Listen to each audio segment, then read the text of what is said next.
Hi, guys and gals. Greg Howe, S9 Radio, and thanks for tuning in and tagging along to yet another radio-related video.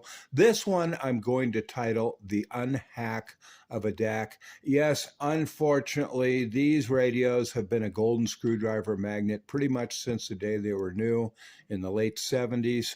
Like so many of the phase lock loop radios, channel expansion mods were pretty much the norm and par for the course. Clipping of the modulation limiters was also very common. And then a lot of people like to install the digiscans, the digital frequency readouts. These were all common. I'm not even going to call them hacks, just things that were done. They became a hack when you started drilling holes in the front panel and installing switches. And unfortunately, this radio has seen a little of that, and it's actually seen a little of everything.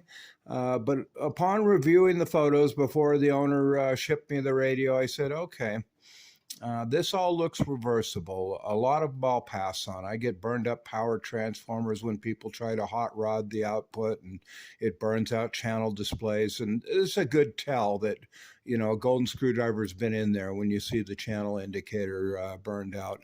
That's usually somebody's cranked up the low voltage supply or stressed the power supply in general, causing it to surge so bad it burns that display out. So anyways, yeah, follow along. I'm going to, reverse a lot of these hacks and put this radio pretty much back to box stock. So join in as I take you for a magical mystery tour of some of the more problematic areas of the DAK Mark X. And when I say mystery tour, oftentimes that's a bit of an understatement. Once a golden screwdriver has been inside these things, it's much like looking for a needle in a haystack.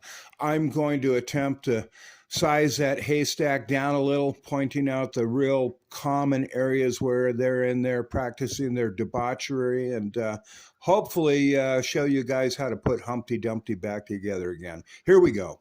Kind of hard to do any diagnostics or troubleshooting with this going on. So the first thing I'm going to do is discuss arcing, and the biggest contributor to this nightmare, that's the use of spray cleaners around components in the presence of high voltage. Even the ones that claim not to leave a residue oftentimes flush out the factory lubrication common to most rotary switches.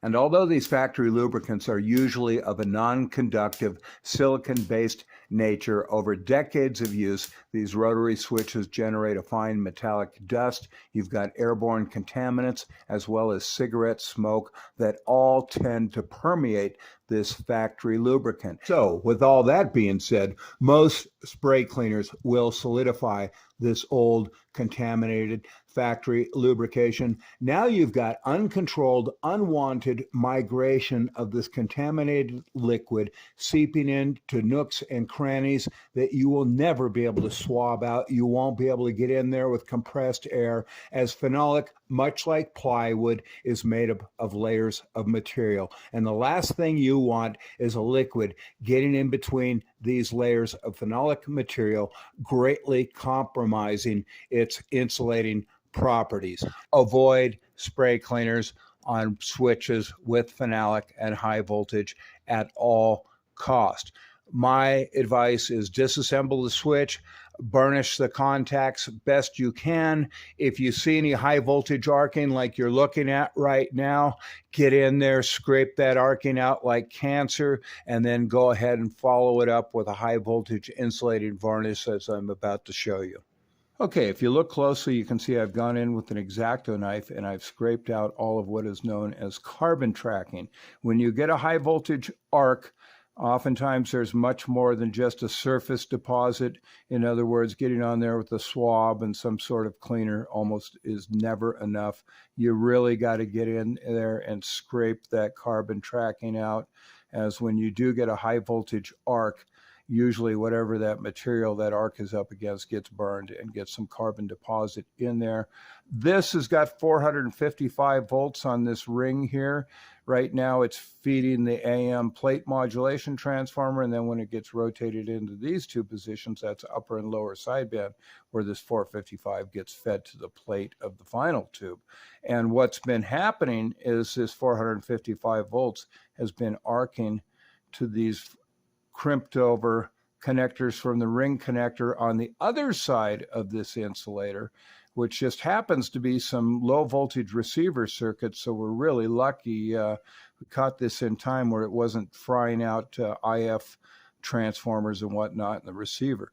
So anyways, I've got this scraped out. I'm going to go ahead and swab it down with some denatured alcohol, give it plenty of time to dry, and then each one of these little folded over tabs is going to get treated with Gliptol, and then I'll give it a good 24, maybe even 48 hours drying time, and then hit it with another application. I'm also going to mask off this ring connector so I don't get any Gliptol on there. That will really allow me to build up the insulating properties of the Gliptol, and we'll make sure that never happens again. Okay, I brought the DAK Mark 10 outside. As you can see, I've given this area that I had scraped away with the X-Acto knife and swabbed a treatment of the red insulating varnish known as Gliptol, and I've got it out here in the sunlight baking it. As you can see, some of these little tangs that were protruding through that were actually creating the arcing are still showing. So I'm going to bake this in the sunlight for a day or so, and then I'm going to go ahead and reapply some more Gliptol.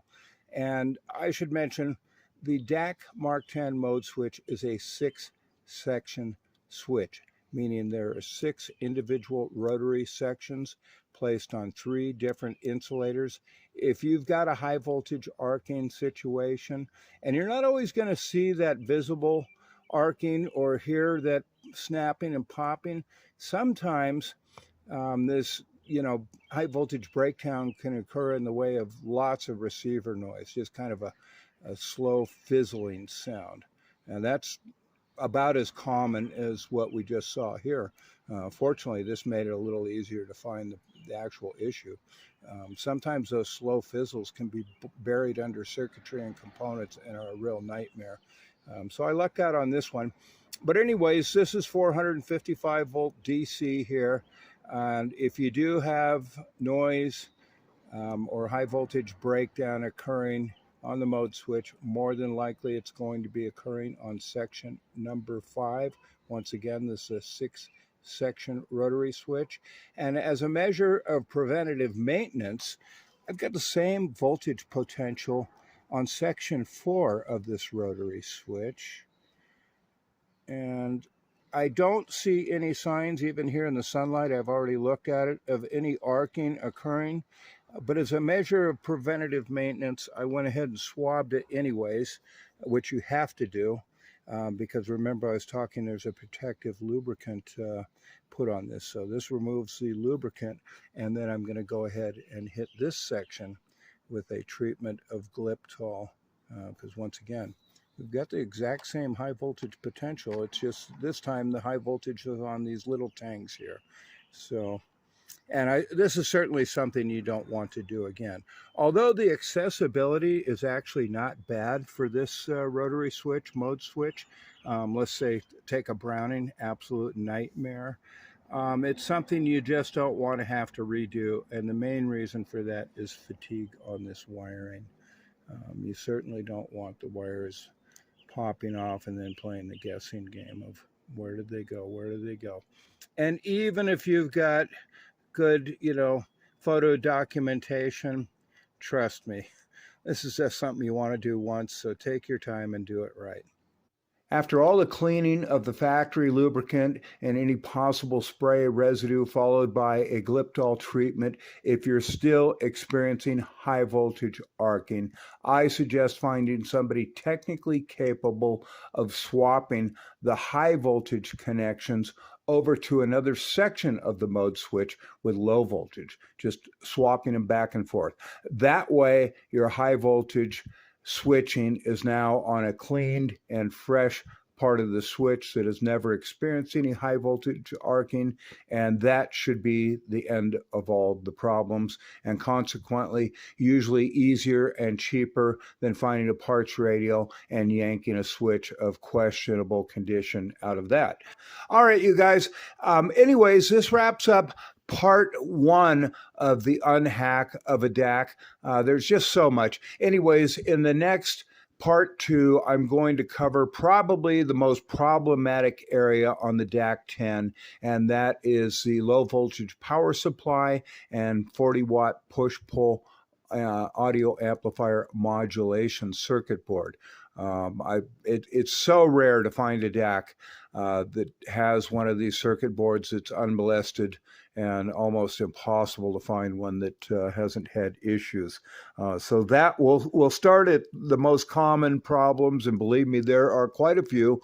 Most of them are golden screwdriver inflicted, and I'll just kind of go in the order of how common they are. And even if you've only got a DAC 9, pay attention. Many of these problems I'm covering are not only applicable to DAC radios, but just about any tube radio with high voltage and whatnot. So anyway, 73, thanks for tuning in and tagging along.